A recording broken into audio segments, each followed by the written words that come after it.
नमस्कार, मैं हूं वंदना। आप देख रहे हैं स्वदेशी समाचार। आइए रुक करते हैं आज की प्रमुख खबर की ओर। केंद्रीय मंत्री मनोहर लाल खट्टर ने आत्मनिर्भर भारत संकल्प अभियान पर एक प्रेस कॉन्फ्रेंस को संबोधित किया। उन्होंने कहा कि कोरोना काल में रिकॉर्ड समय में वैक्सीन बनाना आत्मनिर्भर भारत का संकेत है, जिसे 100 से अधिक देशों को दवाई मुहैया कराई गई। उन्होंने जोर देकर कहा कि आत्मनिर्भर भारत बनाने के लिए स्वदेशी अपनाना और विदेशी सामान का बहिष्कार करना जरूरी है। उन्होंने बताया कि रक्षा उत्पादन 2014 में 46,000 करोड़ से बढ़कर अब 1.27 लाख करोड़ रुपए हो गया है। मंत्री ने कहा कि भारत अब दुनिया की चौथी सबसे बड़ी अर्थव्यवस्था है और MSAMI पर फोकस, GST सुधार और MSP में वृद्धि से आत्मनिर्भरता को और बल मिलेगा। इसके कारण से भी लोगों को काफ़ी बचत होगी, चीज़ें सस्ती होंगी और बचत होने के बाद उस पैसे का वो अपनी आवश्यक चीज़ों के ऊपर खर्च करेंगे और फिर से खरीदारी बढ़ेगी और उत्पादन बढ़ेगा, रोजगार बढ़ेगा, उद्योग बढ़ेगा। तो ये एक नया एक अपने आप में एक सहूलत जो दी गई है।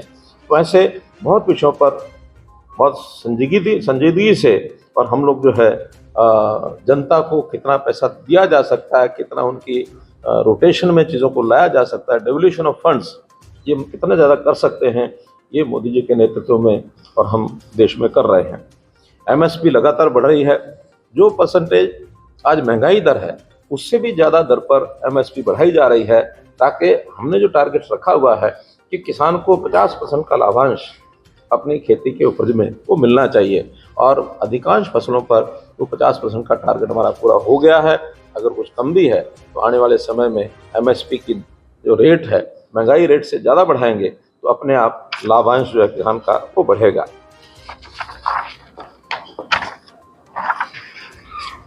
इसके लिए MSME को बढ़ाना भी हमारी जो बहुत एक महत्वपूर्ण पहलू है, ताकि जितना छोटा उद्योग बढ़ेगा उतना रोजगार बढ़ेगा और उस रोजगार के नाते से लोगों को काम करने के लिए अपना उत्पादन बढ़ाएंगे।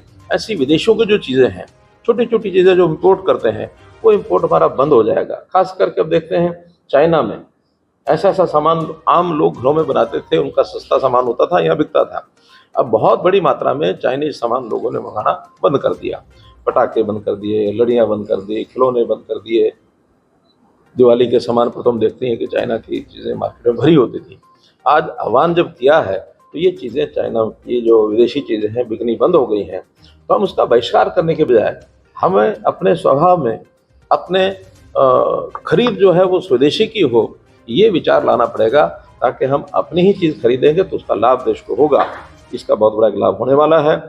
जहाँ तक MSME हैं उसके अंदर जो उसका निवेश है और उसका जो टोटल कारोबार, इसकी कितनी ट्रांजैक्शन होती है, उसके भी आंकड़े बदले हैं। निवेश में तो हमने जितना पहले होता था उससे 2.5 गुना जो कर दिया है और कारोबार जो है उसका सीमा जो है वो भी 2 गुना कर दी गई है। तो जैसे पहले छोटे जो सूक्ष्म यानी उद्योग होते थे उसमें निवेश जो था 1 करोड़ था, नहीं 2.5 करोड़ था, सॉरी 1 करोड़ था, उसको 2.5 करोड़ कर दिया है। और जो उसकी लिमिट थी ट्रांजैक्शन की वो 5 करोड़ थी, उसको 10 करोड़ कर दिया।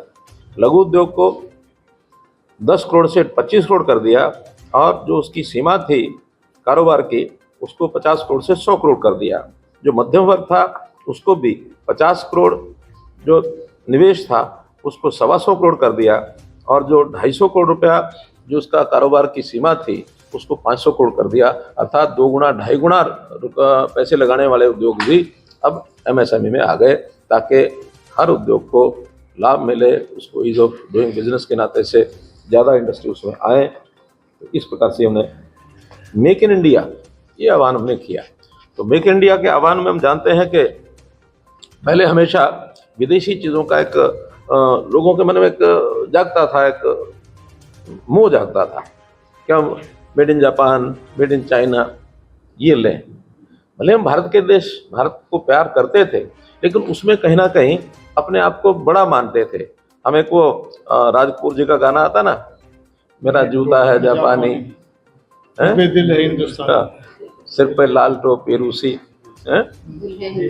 पतलून हमारी हिंदुस्तानी, सिर पर लाल टोपी फिर भी हिंदुस्तानी। तो वो अपने आप में एक सिटायर था, एक अपने आप में कटाक्ष था। लेकिन उसमें से ही धीरे धीरे लोगों के मन में जागृति आई, जब हिंदुस्तानी है तो बाहर की चीज़ों की बजाय हम अपनी चीज़ें क्यों ना खरीदें, क्यों ना पहने।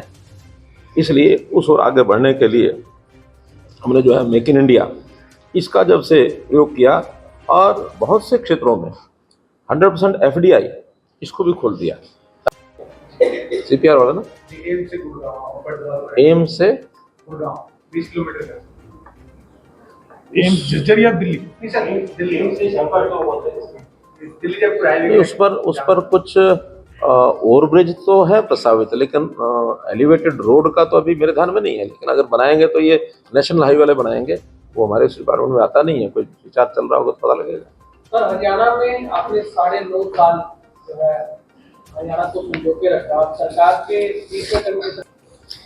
देखिए, नायब सिंह सरकार बहुत स्थायी रूप से अच्छा काम कर रही है और जितनी योजनाएं हमने पिछले 10 साल में बनाई हैं वो सारी उनके ऊपर काम हो रहा है।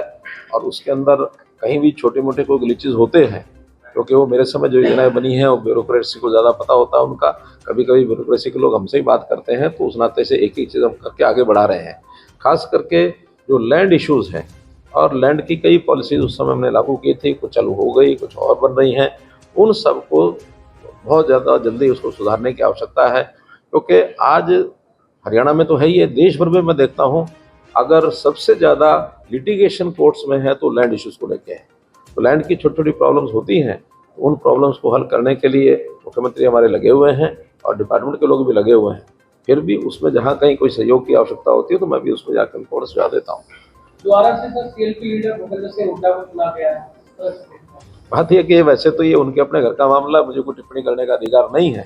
और इतना ही है, मुझे लगता है कि उनके यहाँ निर्णय करने की असमंजस स्थिति इतनी रहती है कि एक पूरा बहुत बड़ी अच्छी संख्या में, जिसको कहना चाहिए विपक्ष की संख्या 37 है आउट ऑफ 90, इतना एक तो होता मजबूत पक्ष, एक होता मजबूत विपक्ष।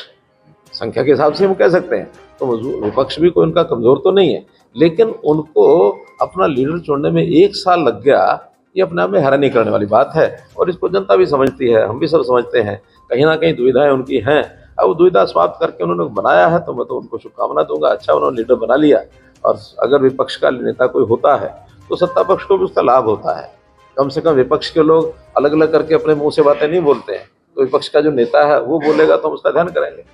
तो इस बार प्रदेश अध्यक्ष साउथ हरियाणा से चुना गया है कांग्रेस का कहना है कि दक्षिणी हरियाणा को इस बार मजबूत करेंगे, क्योंकि अगर हम 2019 हरियाणा से प्रदेश अध्यक्ष को बनाना इसलिए कि दक्षिण हरियाणा को मजबूत करना है, किस तरह अच्छा है। वैसे तो जैसा मेरा पहला उत्तर था, फिर भी वही उत्तर है कि ये भी उनके अपने घर का मामला है। आखिर हमें बहुत ज़्यादा उस पर टिप्पणी करने का अधिकार नहीं है, लेकिन फिर भी जनता में जो चीज़ें चलती हैं वो हमारे पास आती हैं तो हम ज़रूर उसकी टिप्पणी कर सकते हैं। जैसे कहते हैं ना, सिर मुड़ाते ओले पड़े। तो इनको अध्यक्ष बनाया और बाद में शुरू करके कुछ कानाफूसी चलने लग गई, अच्छी नहीं है, लेकिन अब चली है तो भुगतेंगे उसको। कैप्टन अजय सिंह यादव ने एक आरोप लगाया था, जैसे ही उन्हें बनाया गया कि 7 तरह के उन्होंने एक्सपर्ट पोस्ट किया। खुद कांग्रेस में इस तरह से प्रदेश अध्यक्ष को बनाना राहुल गांधी के नेतृत्व द्वारा, फिर कांग्रेस के नेता इस पर सवाल खड़े कर रहे हैं। मैंने तो वही कह रहा हूँ, कानाफूसी फुसफुस शुरू हो गया, इसलिए होने तो जो हो जाता है, मैं ज्यादा टिप्पणी क्यों।